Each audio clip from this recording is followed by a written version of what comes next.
할렐루야. 하나님의 크신 은혜와 우리 주 예수 그리스도의 평강이 오늘 맥주감사주일을 맞이해서 하나님께 감사의 예배를 드리는 또 말씀 앞에 서 있는 우리 태연의 성도 여러분들과 가정 위에 함께 하시기를 주님의 이름으로 축원합니다. 맥주감사절은 본래 보리를 추수하고 드리는 감사 예배였습니다. 보리는 모든 곡식 가운데 처음 거두는 수확물이었기 때문에 처음 것을 성별하여 드리는 첫 번 감사의 의미가 있습니다.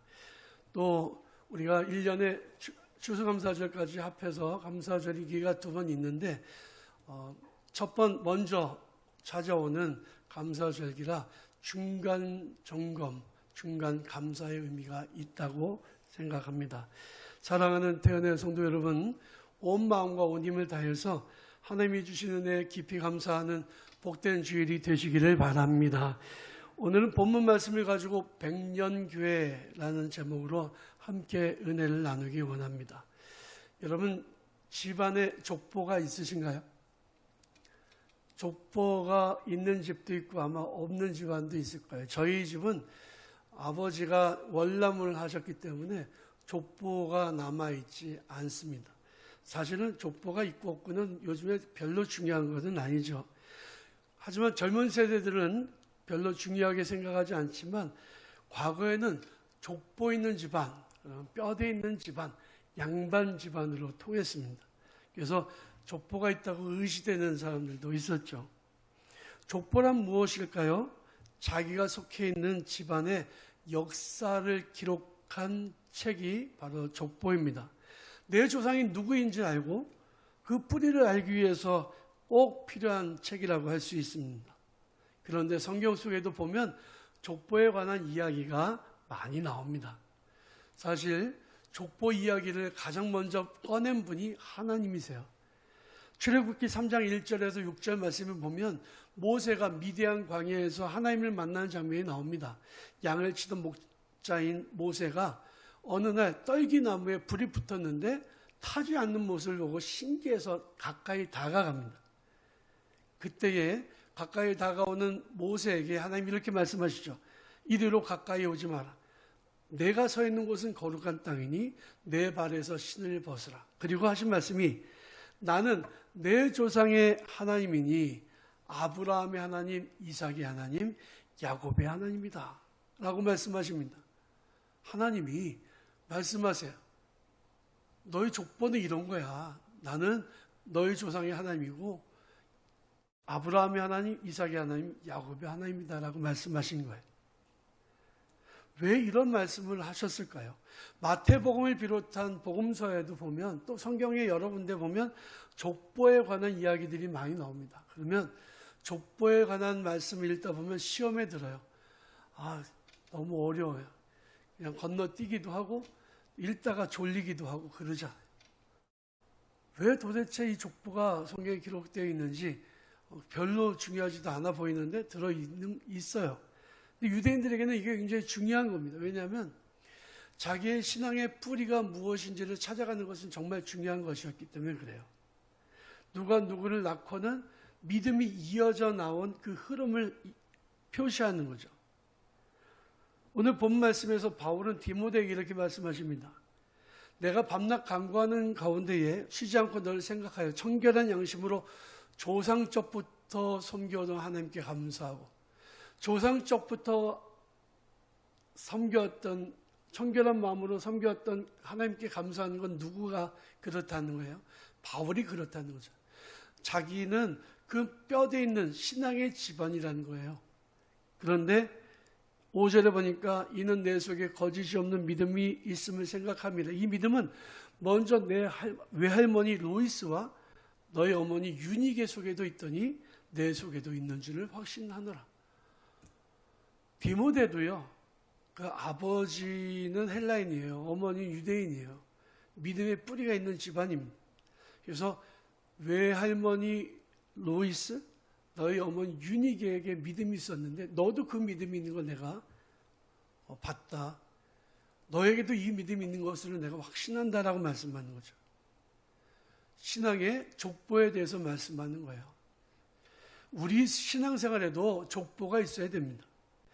여러분, 내가 예수 처음 믿은 일대인 분들은요, 아브라함처럼 믿음의 조상이 되면 됩니다.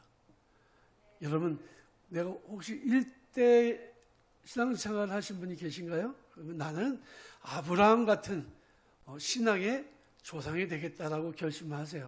사실 저도 저희 집안은 좀 오랫동안 신앙생활 한 집안이지만 저희 가정에서 목사가 나온 건 제가 일대거든요. 그러니까 목사 일대가 굉장히 힘들어요. 잘 여러분들은 모르시겠지만 굉장히 생각보다 쉽지 않습니다. 일대는 항상 어려운 거예요. 기초를 다져나가는 세대이기 때문에 그래요. 그러나 그 뒤에 그 다음 세대가 이어져 나가면서 믿음의 명문 가문을 세워나가는 거거든요. 굉장히 중요합니다. 부모님이 예수 믿어서 나도 예수 믿게 된 성도님들은 나는 이삭과 같은 복을 받으면 되겠구나라고 생각하면 됩니다. 왜냐하면 이삭은 성경에 보면 별로 잘난 게 없어요. 인물은 좀 잘났는지 모르지만 대단한 야곱과 같은 열정이 있거나 이런 것도 없어요. 그냥 아버지의 믿음 이어받았을 뿐이에요. 그런데 이삭은 가는 데마다 잘 돼. 남들이 안 돼도 이삭은 잘 돼요. 비가 오지 않아서 가뭄과 기근이 계속돼서 블레셋 땅으로 피신해 갔는데 그 해에 100배의 수확을 거둬서 거부가 돼요.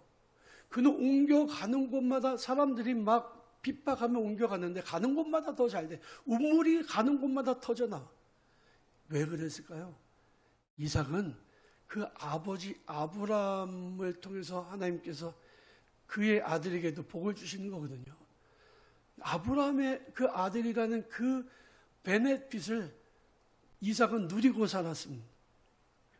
부모님이 예수 믿어서 나도 예수 믿게 됐다는 것은 굉장한 축복이에요. 하나님이 주시는 은혜를 받아서 나의 후손들에게 흘려보내고 믿음의 명문 가문을 세워나가시기를 바랍니다. 저는 우리 태원교회는 믿음의 뿌리가 있는 교회라고 믿어요. 벌써 우리 교회 100세가 넘은 홍덕회 장로님 계시잖아요. 그리고 우리 조장로님이 계시고 조남훈 전사님 계시고 그 밑에 자녀들 손주들이 쭉 있는데 우리 조장로님 가정만이 아니고 우리 가정에 보면 대를 이어서 신앙생활 잘하는 가정들이 많이 있거든요. 그런데 저는 우리 태원교회가 이 믿음의 그 역사가 계속해서 이어져 나가서 믿음의 세대가 이어져 나가게 되기를 간절히 바랍니다. 제가 이번에 안식월을 하면서 교회를 좀 잠깐 떠나 있었잖아요. 그때 제 마음에 강력하게 마음에 감동이 오는 것은 우리 교회 성도들과 함께 100년 교회 비전을 함께 공유해야 되겠구나 라는 생각을 하게 됐습니다. 기도하면서 응답을 받은 거예요. 어느 교회가 100년을 든든하게 이어져 갈 수 있을까요? 저는 오늘 100년 교회의 조건에 대해서 여러분들과 함께 나누고 함께 은혜를 나누기를 원합니다. 첫 번째로는 세대가 이어지는 교회입니다. 자녀들이 부모의 자리를 이어나가는 교회예요. 하나님은 분명히 말씀하시기를 나는 내 조상 아브라함의 하나님, 이삭의 하나님, 야곱의 하나님이라고 말씀하셨습니다. 하나님은 부모 세대의 헌신을 기억하시고 그 자손들에게 복을 내려주시는 분이신 것을 여러분들이 분명히 기억하시길 바랍니다. 하나님은 다윗의 믿음과 헌신을 보시고 그것을 기억하시고 너의 가문의 등불이 내 앞에서 결코 꺼지지 않게 하겠다고 약속을 하셨어요. 하나님은 부모의 죄를 자녀들에게 묻지는 않으십니다. 하지만 자녀들이 부모와 같은 악인일 경우에는요, 부모가 받은 죄의 그 벌에 대한 그 더블의 벌을 자녀들에게 주세요. 성경에 보면 악인들이 그 자녀가 드물게 선인인 경우가 있었어요. 착한 사람일 경우에는 하나님이 저주하지 않으셨어요. 그러나 그 자녀가 부모보다 더 악한 자녀일 경우에는 그 자녀가 받은 벌이 엄청 심했습니다.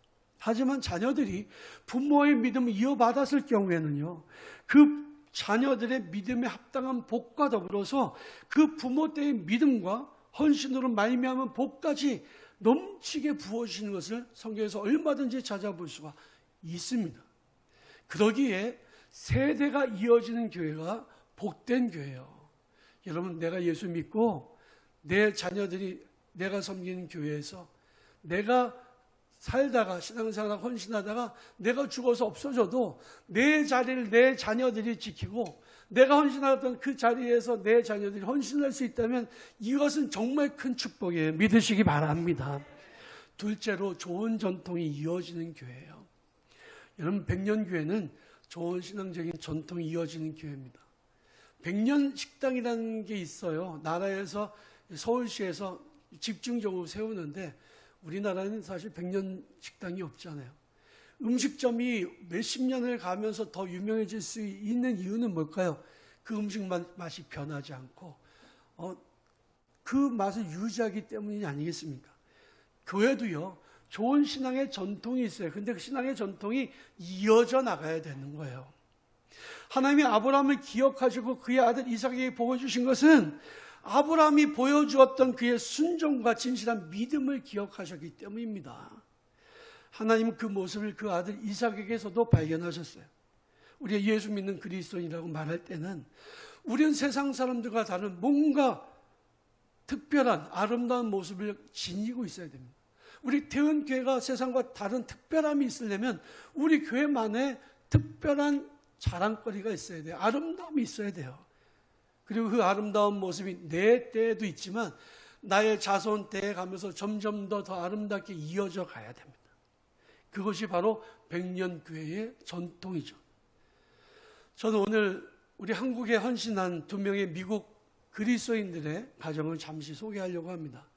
에비슨이라는 사람, 첫 번째 사람이에요. 이 사람은 아버지가 우리나라의 의료 선교사로 갔습니다. 고종 황제로부터 재증원을 돌보도록 해서 재증원 4대 담당 의사가 됐습니다. 선교사였어요. 근데 그 아들이 우리나라 의료 선교사로 와서 또 우리나라를 섬기고 그 아내도 와서 섬기고 그래서 장남과 차남이 전부 다 우리나라에서 의료 선교사로 섬겼습니다.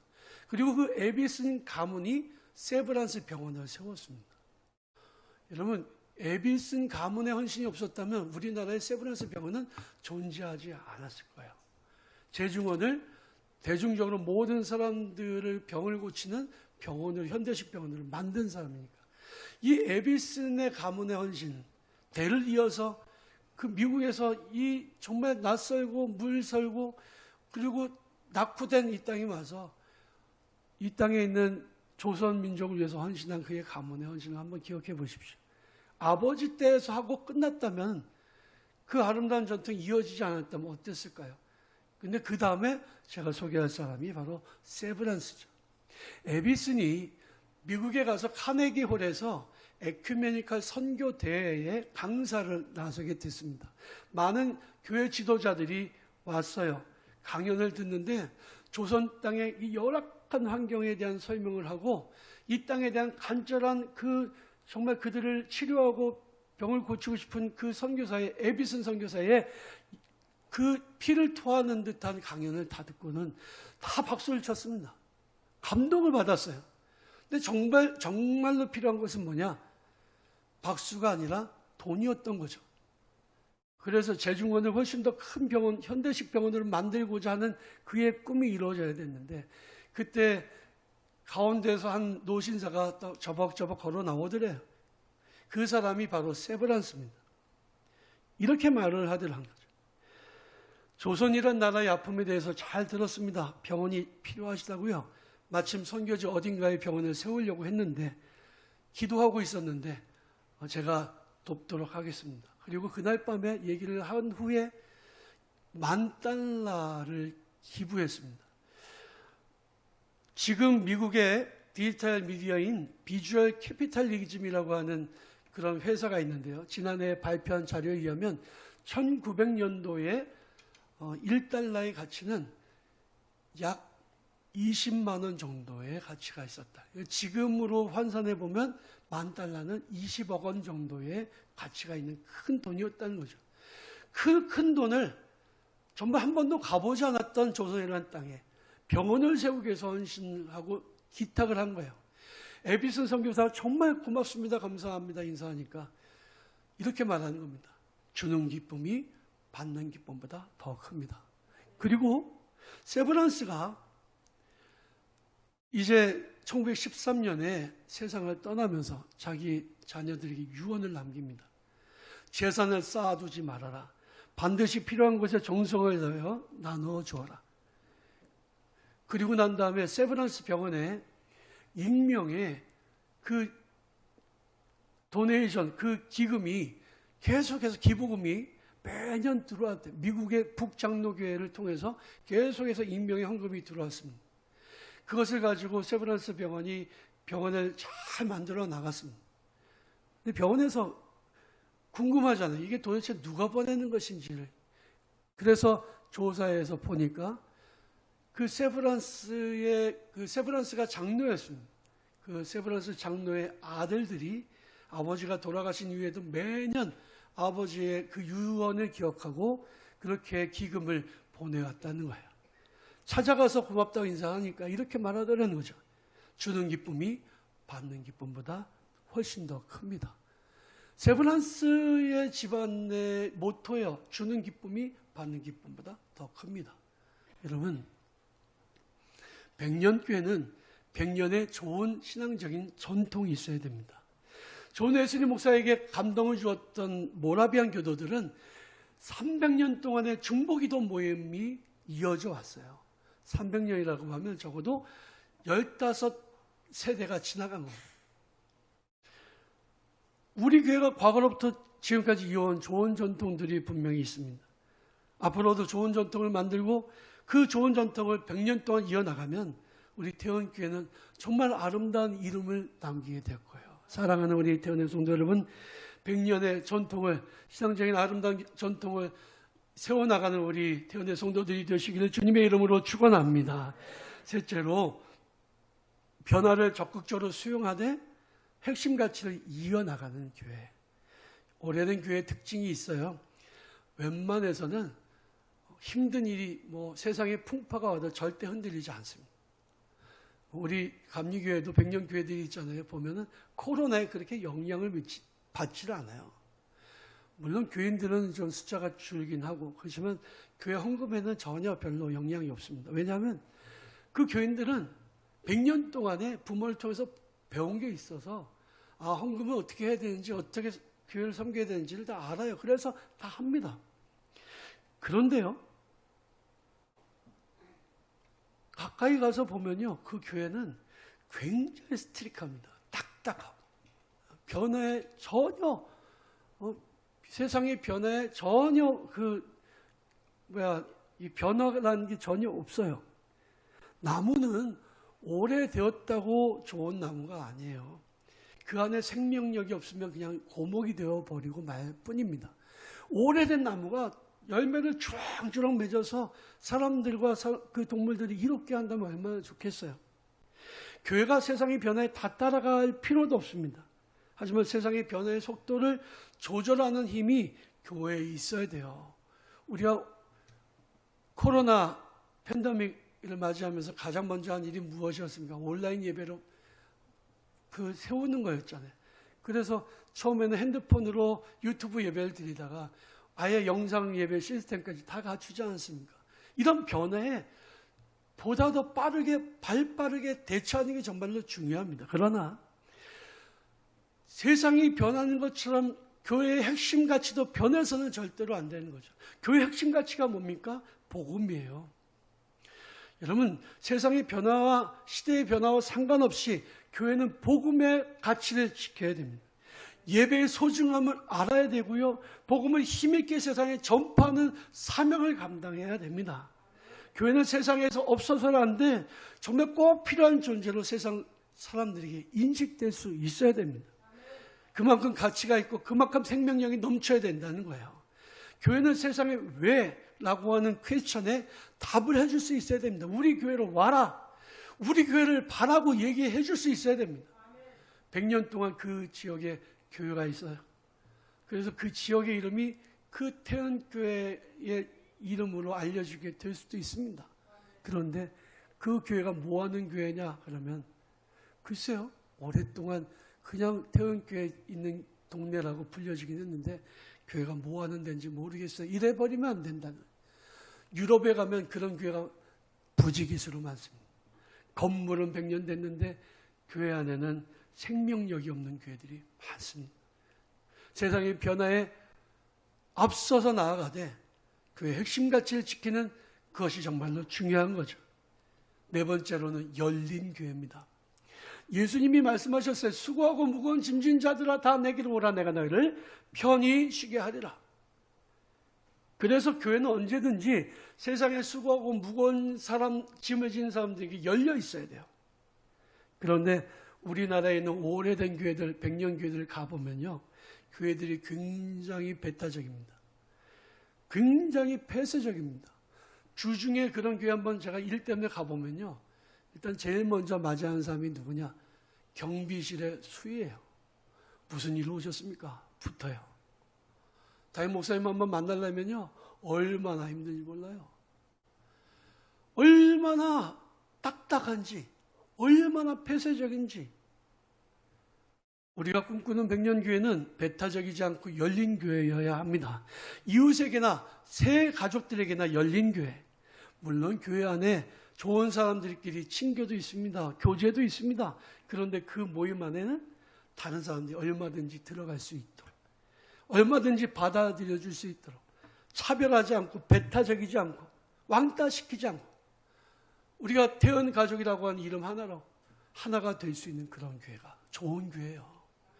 우리 장로님들하고 오늘 예배 전에 잠시 이야기를 나눴는데, 3부 예배에 성도들이 오지 않는 이유가 뭘까?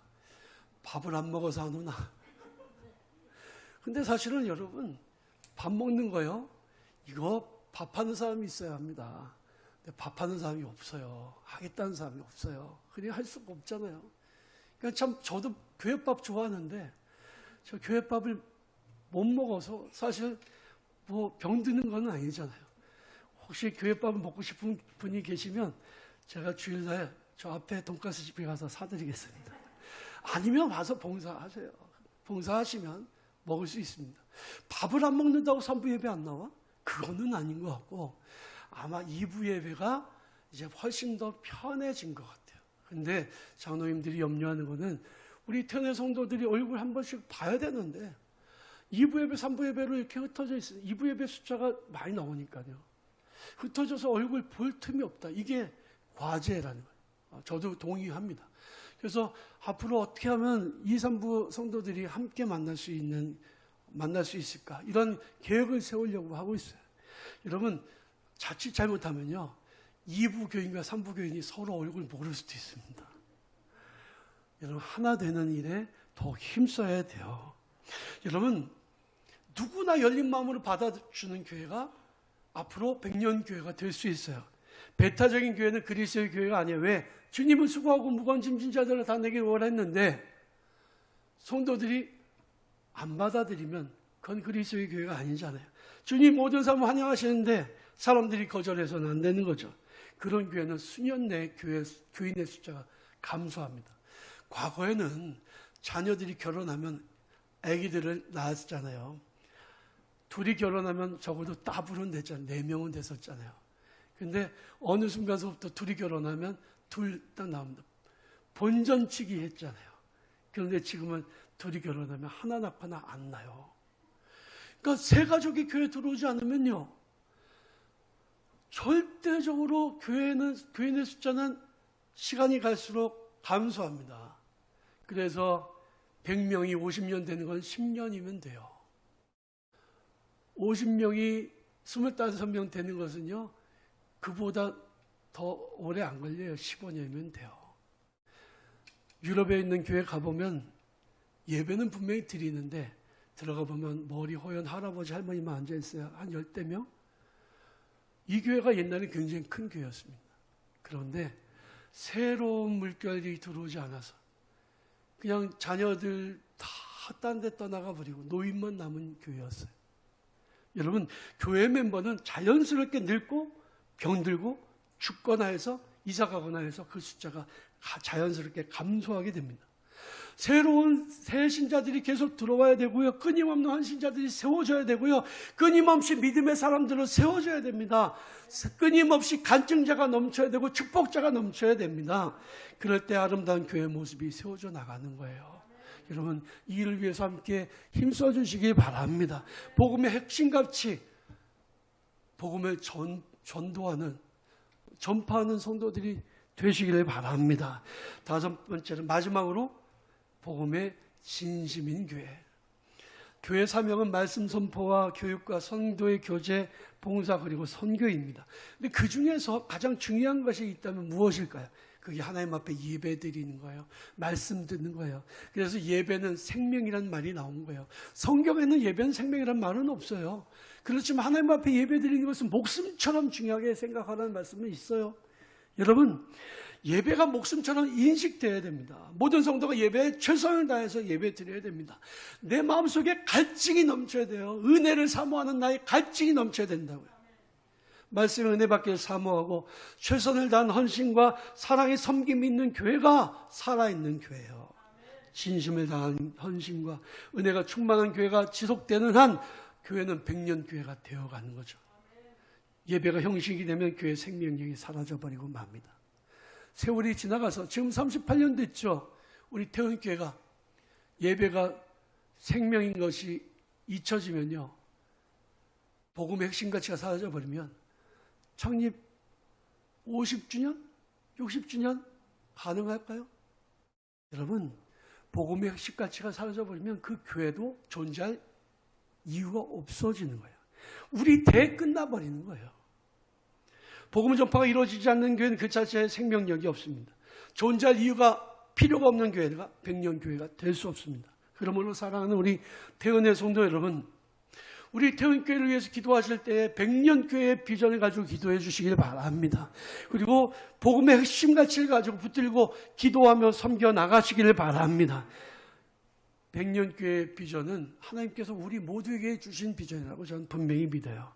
함께 기도하면서, 함께 힘을 모아가면서, 함께 대한민국에서 가장 아름다운 축복의 통로로 우리 태원교회를 세워나가는 우리 사랑하는 태원의 성도들이 다 되시기를 주님의 이름으로 간절히 축원합니다.